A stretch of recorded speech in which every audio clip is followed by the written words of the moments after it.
हर नए महीने की शुरुआत में अक्सर कुछ नियमों में बदलाव होते हैं। हर महीने की तरह इस बार भी महीने की शुरुआत कुछ नए नियमों और अपडेट्स के साथ होने जा रही है।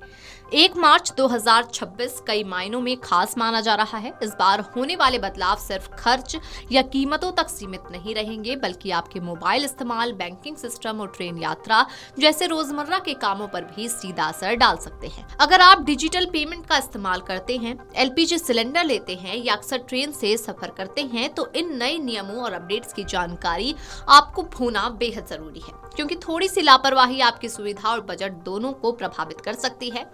सबसे ज्यादा चर्चा मैसेजिंग एप्स को लेकर हो रही है। नए सिम बाइंडिंग नियमों के तहत व्हाट्सएप, टेलीग्राम और सिग्नल जैसे ऐप्स को एक्टिव सिम कार्ड से जोड़कर रखने की व्यवस्था सख्त की जा सकती है।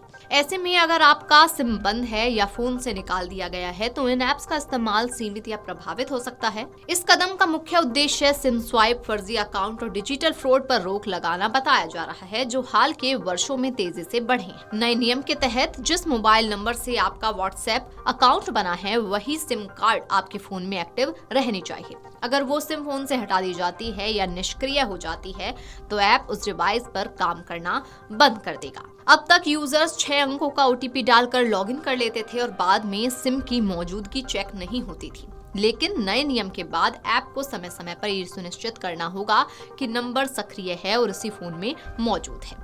इसी के साथ एलपीजी सिलेंडर की कीमतों में भी बदलाव होने की संभावना है। हर महीने की तरह तेल कंपनियां 1 मार्च की सुबह नई दरों की घोषणा कर सकती हैं।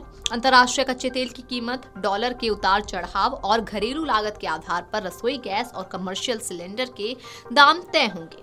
खासकर होटल, रेस्टोरेंट, ढाबा और छोटे कारोबारियों पर कमर्शियल सिलेंडर के दाम में बदलाव का सीधा असर पड़ सकता है। वहीं बैंकिंग से जुड़ा एक संभावित राहत भरा बदलाव भी सामने आ सकता है। कुछ सरकारी बैंक मिनिमम बैलेंस की गणना के तरीके में बदलाव कर सकते हैं।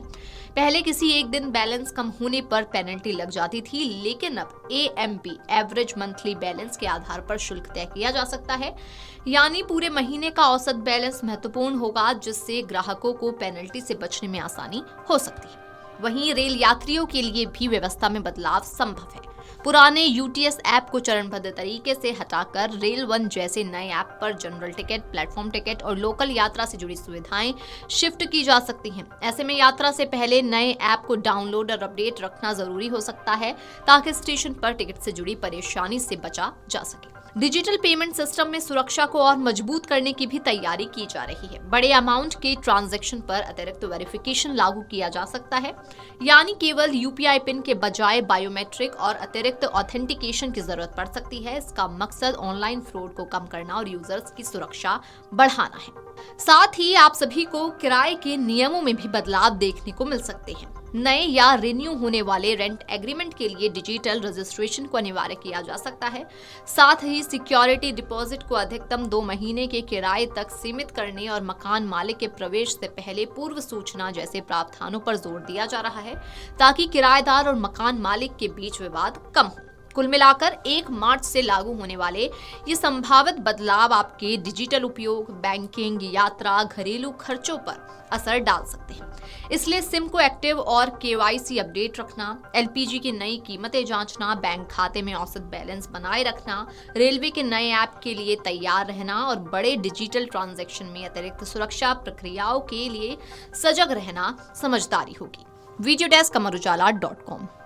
अगर आप ये वीडियो YouTube पर देख रहे हैं तो हमारे चैनल को सब्सक्राइब कर बेल आइकन दबाएं और Facebook पर देख रहे हैं तो हमारे पेज को लाइक करें।